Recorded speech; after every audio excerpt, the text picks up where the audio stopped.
গণভোট ও জাতীয় নির্বাচনের ভোট গণনা একসাথে শুরু হবে। নির্দিষ্ট সময়ের পরেও কেন্দ্রে কোনো ভোটার থাকলে তাদের ভোট নিতে বিশেষ ব্যবস্থা নেবে নির্বাচন কমিশন। মঙ্গলবার নির্বাচন ভবনে ব্রিফিংয়ে এসব কথা জানান কমিশনার আবুল ফজল মোহাম্মদ সানাউল্লাহ। কমিশনার জানান, এবার 299 আসনের অর্ধেক কেন্দ্রই ঝুঁকিপূর্ণ, তবে ভোট নিয়ে উদ্বেগ নেই ইসির। পরিবেশ উৎসবমুখর থাকবে বলে আশা তাদের। সানাউল্লাহ জানান, বিচ্ছিন্ন ঘটনা মোকাবেলায় ইসির প্রস্তুতি আছে। তফসিলের পর কিছু ঘটনা ঘটলেও আইনশৃঙ্খলা পরিস্থিতি নিয়ে সন্তুষ্ট তারা।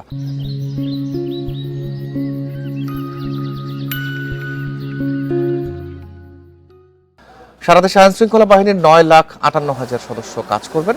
নির্বাহী ম্যাজিস্ট্রেট 2,100 এবং জুডিশিয়াল ম্যাজিস্ট্রেট থাকবেন 657 জন। বুধবার সন্ধ্যা নাগাদ সব কেন্দ্রে ব্যালট পৌঁছে যাবে।